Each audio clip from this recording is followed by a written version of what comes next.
Assalamualaikum warahmatullahi wabarakatuh, teman-teman, para pemirsa channel Ponpes Abu Samsuddin Batu Ampar, para subscriber, follower, dan seluruh pemirsa dimanapun kalian berada.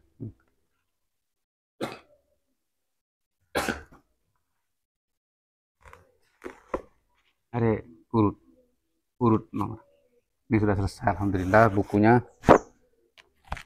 sanggahan atas pemahaman yang harus diluruskan. Ini versi besarnya, folio urut. Nah, renang ibu,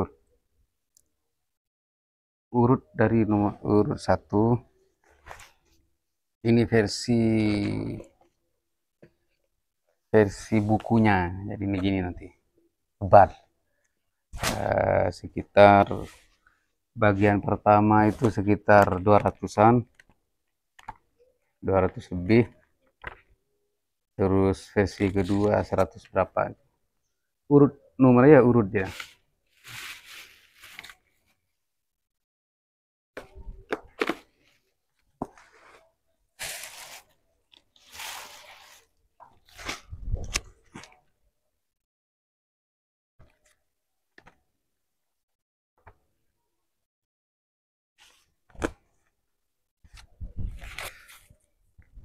Bola benar anur ya bun,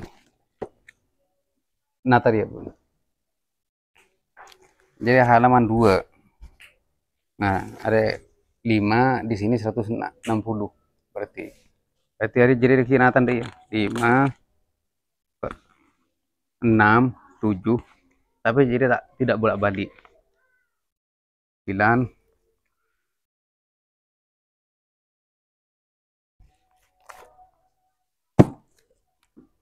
ini judul bukunya, pemahaman bengkok wajib diluruskan.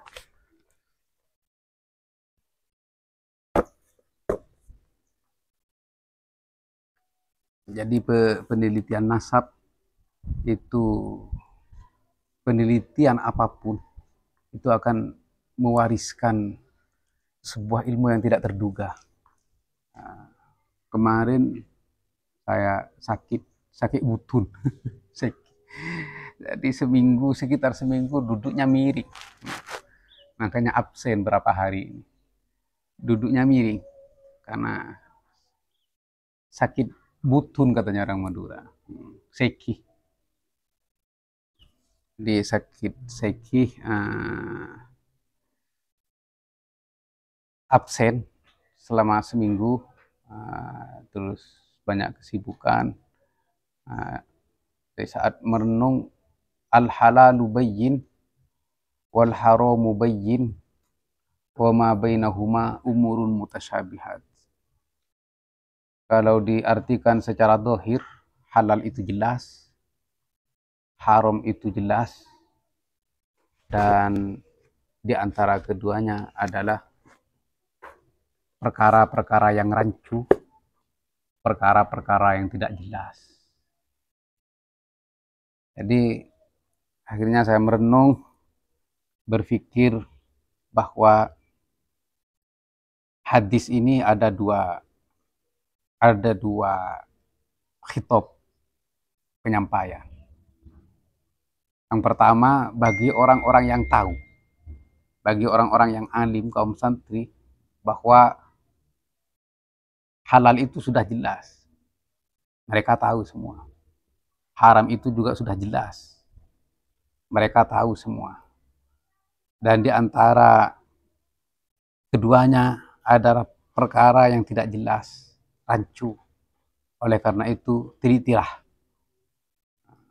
dari halal yang tidak jelas dan dari haram yang tidak jelas agar kamu lebih hati-hati.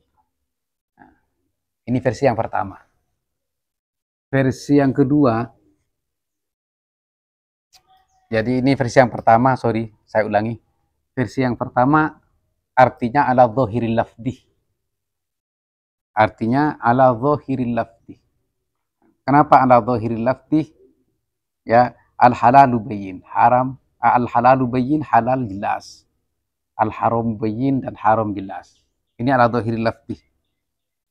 Sesuai dengan lafadznya. Bayyin, jelas. Dan haram juga jelas. Wa ma bainahuma umurun mutasyabihat. Ini untuk kaum santri, untuk kaum kiai, untuk orang-orang yang arif, maka ini sudah jelas.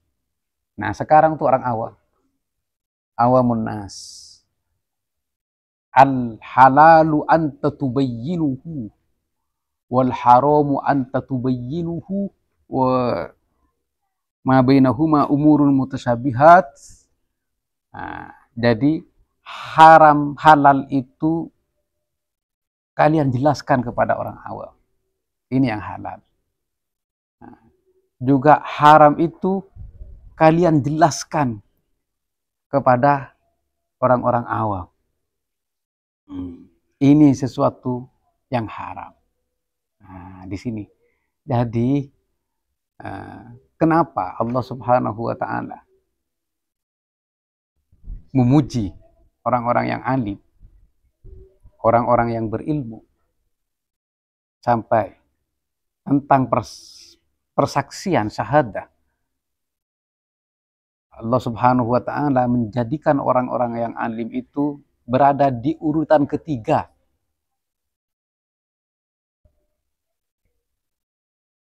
Urutan pertama yaitu ada Allah sendiri, syahidallahu annahu la ilaha illahu. Ini urutan pertama. Allah menyaksikan bahwa Allah itu adalah Allah. Tidak ada Tuhan selain Allah. Kemudian para malaikat. Syahidallahu annahu la ilaha illahu wal malaikah. Di sini. Setelah Allah, para malaikat. Baru di urutan ketiga itu adalah wa ulul ilmi qaiman bil qist. Jadi orang-orang yang berilmu itu ada di urutan ketiga setelah para malaikat. Dari sini kami bisa menyimpulkan bahwa kami ini adalah orang-orang yang arif, orang-orang yang tahu, disuruh menjelaskan di mana yang haram dan di mana yang halal. Al halalu anta tubayyinuhu wal haramu anta tubayyinuhu wa ma bainahuma umurun mutasyabihat anta tufarrikuhu. Jadi halal itu jelaskan kepada orang awam ini yang halal. Haram itu juga jelaskan kepada orang awam ini adalah haram. Dan wa ma bainahuma umurun mutasyabihat, pisahlah di antara keduanya tentang perkara-perkara yang syubhat. Jadi di sini alhamdulillah ada cover terprint, ada cover seperti dia. Coba ya, Teko Dina.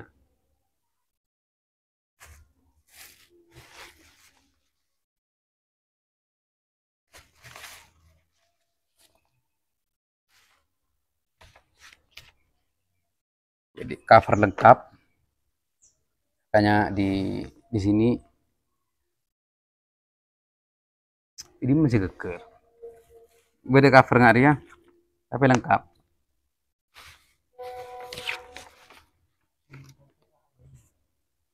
Ada.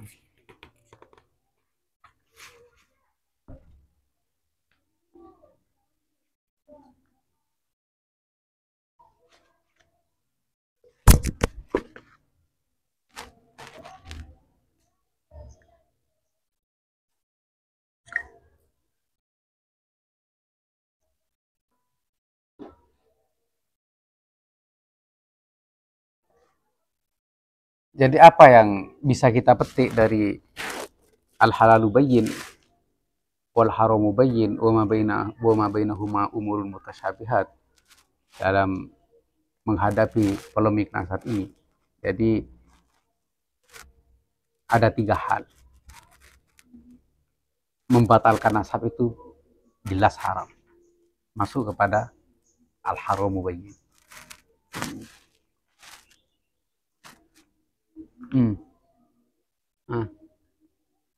Iya tadi. Terus mengaku nasab yang bukan nasabnya itu juga haram, itu jelas.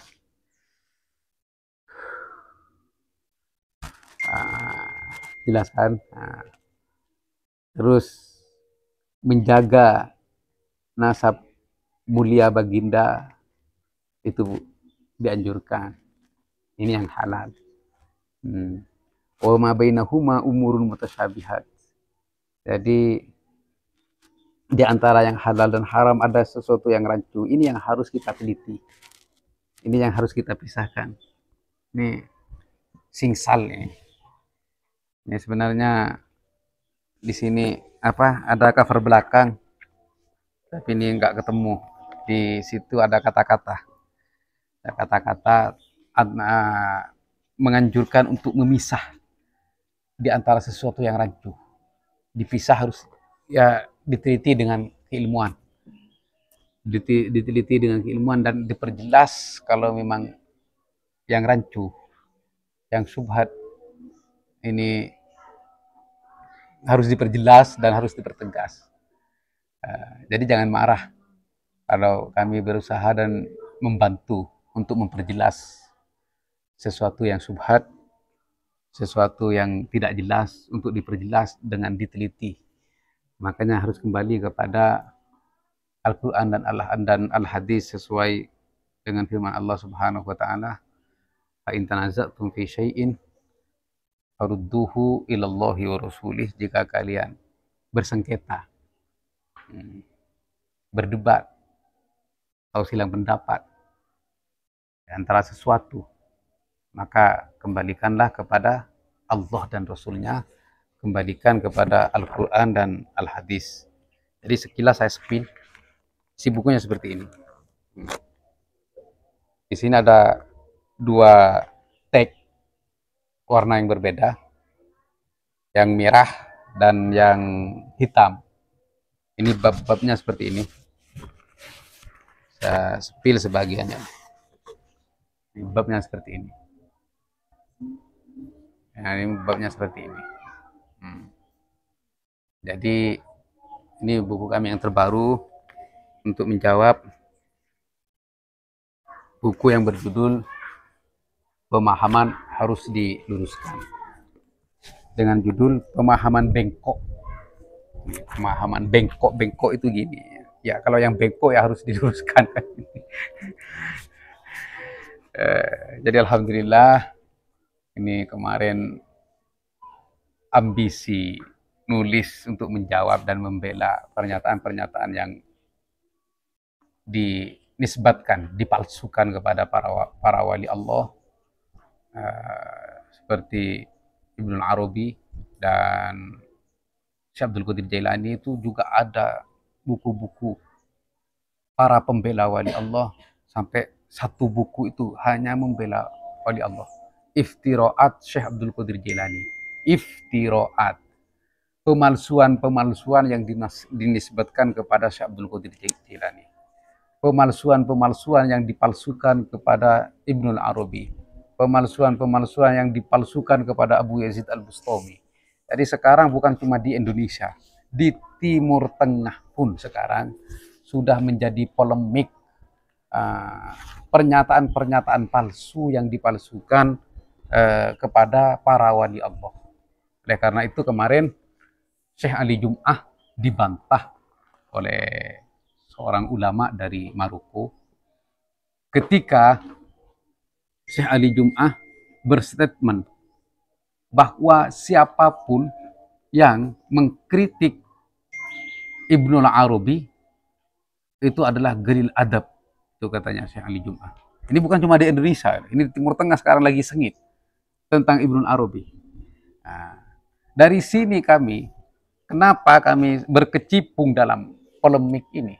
Karena sebelum polemik ini terjadi, kami sudah menghendus kebohongan-kebohongan yang dinisbatkan kepada para wali Allah, bahkan kepada baginda Nabi. Mulai 2014.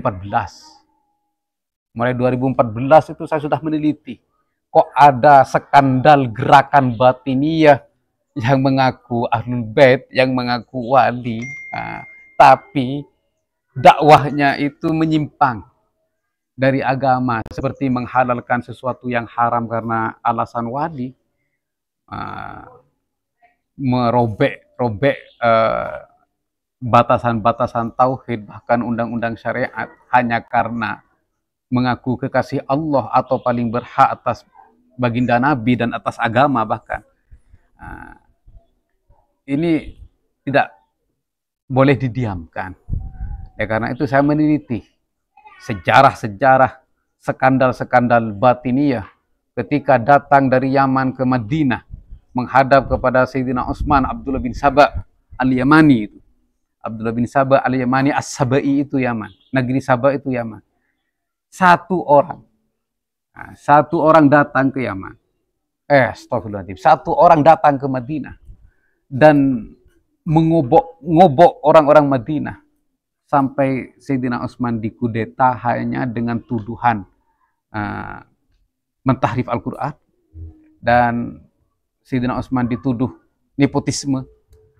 Karena itu para sahabat itu dulu kan orangnya terlalu baik, terlalu polos. Akhirnya dibiarkan, tidak dibantah dan tidak diatasi. Karena tidak dibantah dan tidak diatasi, fitnah itu berkembang sehingga Abdullah bin Saba itu keliling kepada Kufa dan Basrah dan juga Syam, kemudian tinggal di Mesir. Akhirnya semua orang itu Abdullah bin Saba itu menyampaikan kepada semua orang bahwa Sayyidina Utsman itu mentahrif Al-Quran. Ini fitnah yang keji terhadap Sayyidina Utsman, menantu baginda Nabi, Dzunnurain, yang menikahi dua putri baginda Nabi. Terus kemudian Sayyidina Utsman itu dituduh nepotisme, korupsi, bagian korupsi lah Sayyidina Utsman. Padahal Sayyidina Utsman sebelum menjadi presiden, sebelum menjadi Amirul Mukminin sudah kaya Sayyidina Utsman, tidak butuh uang. Karena Sayyidina Utsman ini dari dulu orang kaya, bahkan yang sering menyumbang, menjadi donatur perang-perang baginda Nabi itu Sayyidina Utsman. Memang kaya raya dari dulu. Itu dituduh korupsi dan dituduh nepotisme. Itu Sayyidina Utsman. Ya karena Sayyidina Utsman terlalu polos. Sayyidina Utsman itu tidak pernah mengira bahwa ada orang-orang Islam itu berbuat sekeji itu. Ya tidak pernah mengira seperti itu. Akhirnya Sayyidina Utsman membiarkan itu. Akhirnya berkembang di Kufa, Basra, Syam, dan Mesir. Dan semua itu datang ke Madinah berunjuk rasa. 6.000 orang berhasil dikumpulkan oleh Abdullah bin Saba untuk menyerang Sayyidina Utsman. Untuk mengkudeta Sayyidina Utsman. Bahkan membunuh Sayyidina Utsman. Nah, di sini, teman-teman. Seseorang, Abdullah bin Saba, ketika dibiarkan, ketika didiamkan, ini mampu mempengaruhi ribuan orang muslim di saat itu. Padahal di saat itu iman-imannya orang muslim masih kuat, masih luar biasa karena cobaan dan godaan tidak seperti sekarang. Tapi ketika fitnah, noda hitam itu sudah masuk kepada air yang bening, maka akan merubah warnanya. 6.000 orang menyerbu istana presiden di Madinah karena awalnya dianggap satu orang ini tidak terlalu berbahaya. Akhirnya dibiarkan. Jadi kesesatan, pemelintiran agama ketika dibiarkan akan cepat berkembang karena dibantu oleh setan. Nah, dari situ Sayyidina Utsman bukan hanya dikudeta tapi dibunuh. Bahkan istrinya beliau Siti Nailah ketika membantu dan membela Sayyidina Utsman dari sayatan pedang, jari jemarinya sampai putus. Ya, karena membela sang suami. Nah, setelah itu akhirnya para pengunjuk rasa yang 6.000 orang itu datang ke kediaman Sayyidina Ali dan berteriak, Sayyidina Ali lah presiden. Nah, dari sini katanya Syekh Said Ramadan Al-Buti, as-sahaba kanu naimina alal kutub. Jadi para sahabat ini hanya mengandalkan kitab. Tidak belajar politik, tidak belajar karena kan dulu mungkin ya politik tidak semaju sekarang. Nah, naimina alal kutub akhirnya mudah diadu domba dan mudah dihancurkan dari dalam. Kemudian datang mereka para pengunjuk rasa itu datang ke Sayyidina Ali, tujuannya agar tidak terjadi proses kisos. Karena mereka sudah kompak. Jadi yang membunuh Sayyidina Utsman bukan hanya yang melakukan, tapi semua 6.000 itu dianggap mereka dengan kompaknya kita semua pembunuh. Yang 6.000. Jadi Sayyidina Ali bingung. Bagaimana cara mengkisos atau memproses yang 6.000 ini gimana caranya? Nah, sedangkan Sayyidina Muawiyah, sepupunya Sayyidina Utsman yang merasa berhak untuk menuntut damu Utsman, darah Sayyidina Utsman yang sudah dijatuhkan kepada bumi oleh para pengunjuk rasa, Sayyidina Muawiyah terus menuntut. Bahkan Sayyidina Muawiyah enggan dan menolak untuk membaiat kepada Sayyidina Ali sebagai presiden. Kenapa? Karena Sayyidina Muawiyah penuhi dulu tuntutan saya. Kisos dan adili siapa yang membunuh Utsman, saudara saya. Jadi Sayyidina Muawiyah dengan Sayyidina Utsman sepupu. Sepupu bapak dengan bapak saudara. Oleh karena itu, Sayyidina Muawiyah menuntut itu sebagai wali. Ana waliyu Utsman. Itu katanya Sayyidina Muawiyah. Saya ini adalah walinya Utsman. Jadi saya berhak menuntut pembunuhan Sayyidina Utsman. Nah, di sini para pemfitnah itu, Abdullah bin Saba dan kroni-kroninya, tuyul-tuyulnya, kurcaci-kurcacinya ini berusaha untuk tidak dikisos. Apa? Melakukan propaganda. Adu domba. Akhirnya diadulah Sayyidina Zubair dan Sayyidina Talha dengan Sayyidina Ali, dan sukses, terjadilah perang Jamal. Ribuan sahabat meninggal. Kemudian diadu domba juga antara Sayyidina Muawiyah dengan Sayyidina Ali, dan sukses Abdullah bin Saba mengadu domba itu. Puluhan ribu sekarang, bukan cuma ribuan, puluhan ribu sahabat meninggal. Kemudian setelah itu Sayyidina Ali karena sudah dianggap tidak berfaedah bagi mereka dengan alasan dendam, Abdurrahman bin Muljim itu karena saudaranya dibunuh oleh Sayyidina Ali di perang Nahrawan, ya. Ketika Sayyidina Ali memerangi Khawarij, saudaranya terbunuh di sana, maka Abdurrahman bin Muljam yang awalnya Sayyidina Ali itu bukan disanjung-sanjung, dinabikan bahkan dituhankan, dibunuh juga.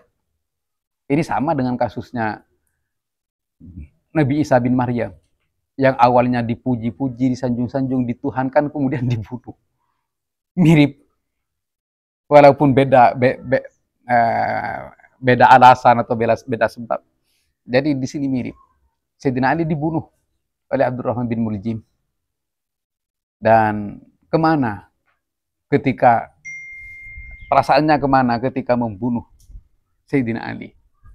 Yang ini menantunya Rasulullah, yang awalnya itu disanjung-sanjung, dipuji-puji, dipuja-puja, bahkan dinabikan, bahkan dituhankan. Kok dibunuh? Tuhannya dibunuh. Lucu kan? Nah, seperti ini gerakan batiniyah. Nah, akhirnya gerakan batiniyah itu mengadu domba antara Abbasiyah dan Bani Umayyah, keturunannya Sayyidina Muawiyah. Jadi berperang, akhirnya tidak satu pun dari keturunan Bani Umayyah yang dibiarkan tinggal di atas bumi ini, dibunuh semua. Cuma tinggal satu, Abdurrahman Ad-Dakhil, yang berhasil lari. Ketika itu waktu itu usianya 19 tahun. Ini satu lolos. Kemudian berkuasalah Abbasiyah selama 400 tahun lebih, dan akhirnya ditumbangkan oleh Sigistan Mongol, Kazakhstan ya, saya kurang hafal namanya itu. Kerajaan Mongol, tumbangnya itu ada campur tangan kelompok Batiniyah, karena memang kelompok Batiniyah ini jelmaan orang Yahudi yang ingin menghancurkan Islam dari dalam. Kemudian tapi Allah Subhanahu wa Ta'ala ya terus menjaga Islam hingga sekarang. Islam terus berjaya walaupun oleh musuh-musuh Islam mau dihancurkan dari dalam. Islam sampai sekarang semakin jaya. Itulah janji Allah, inna nahnu nazzalna dzikra wa inna lahu lahafidun. Jadi Allah Subhanahu wa Ta'ala yang akan menjaga Islam dengan mengirimkan dan mengutus hamba-hambanya yang bersikap adil dalam menegakkan hukum-hukum agama Islam tanpa tebang pilih. Nah, dari 2014 kami menghendus skandal gerakan Batiniyah yang semakin berkembang dan berkuasa di bumi Nusantara ini. Oleh karena itu kami mengkaji dan mentelaah gerakan-gerakan Batiniyah tersebut, dan hadirlah polemik nasab oleh Imaduddin Usman Al-Bantani, dan kami mengikuti dalil-dalilnya apakah sesuai dengan kaidah-kaidah yang ada, dengan ilmu-ilmu yang disusun oleh para ulama dan dengan Al-Quran dan Al-Hadis, dan ternyata itu sesuai dengan kaidah-kaidah ilmu nasab, disiplin ilmu nasab, dan sesuai dengan Al-Quran dan Al-Hadis. Oleh karena itu kami mengembangkan untuk mencari skandal Batiniyah yang berlindung atau dibalut oleh nasab suci baginda Nabi besar Muhammad SAW. Setahun yang lalu saya ingin mengungkap dan membongkar skandal Batiniyah. Oleh karena itu kami kaji kitab-kitab mereka dan kami kumpulkan menjadi khurafat, hikayat Israiliyat Yahudi versus khurafat mereka. Nah, kemarin awal Ramadan bantahan itu ada, dan mereka bukan memperkuat pengakuan mereka, tapi semakin menelanjangi siapa mereka yang sesungguhnya. Di sini kami tuangkan semua. Jadi di sini yang merah itu adalah argumentasi mereka, dan yang hitam ini adalah bantahan kami. Kami tidak mengurangi sedikit pun dari buku mereka, cuma jadwal-jadwal itu yang menurut kami tidak begitu penting, kami buang. Kalau argumentasi, dalil, dan sumber-sumbernya tidak sedikit pun, sehuruf pun kami buang. Kenapa? Agar pembaca dan umat Islam pada umumnya bisa membedakan di antara yang merah itu adalah dalil-dalil yang rancu, dan yang hitam itu adalah dalil-dalil yang pasti dan sumber-sumber yang jelas, biar bisa memisahkan. Jadi di sini konsepnya kul hatu burhanakum in kuntum shadiqin. Kul hatu burhanakum, katakanlah, hatu burhanakum, hadirkanlah dalil-dalil kalian, in kuntum shadiqin, jika kalian semua betul-betul jujur.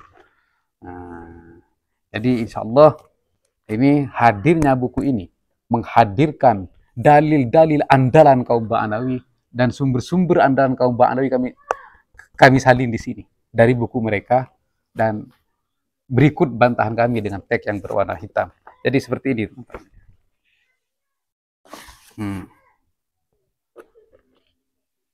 Di sini. Jadi setiap ini yang merah, ini argumentasi kaum Ba'alawi. Ini biar jelas. Terus kemudian disertai dengan bantahan kami. Nah, yang hitam, bantahan kami. Terus. Jadi pembedanya adalah eh, tag yang berwarna hitam dan berwarna jelas. Dan ini clear, fix. Ini kami punya punya sumbernya dan punya data buktinya.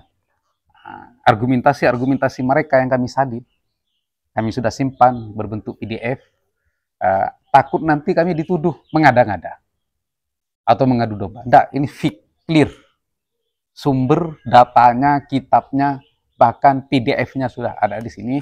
Takut nanti ada bantahan-bantahan berikutnya. Alhamdulillah kemarin karena ingin menjaga para wali Allah, pernyataan-pernyataan miring yang dinisbatkan kepada para wali Allah itu kami urai dan kami bertawassul. Awalnya memang agak kesulitan ketika menyikapi pernyataan-pernyataan miring yang berlabel Syekh Abdul Qadir Jailani, Abu Yazid Al-Bustami. Tapi dengan tawassul, Allah Subhanahu wa taala memberi petunjuk dan para wali itu hadir menghaturkan dalilnya. Seolah-olah seperti itu. Karena setiap kami menggali dan mencari dalilnya kalau itu adalah pernyataan-pernyataan yang dipalsukan, cepat mendapatkan itu dengan karomah dan barokahnya para wali dan pertolongan Allah Subhanahu wa taala.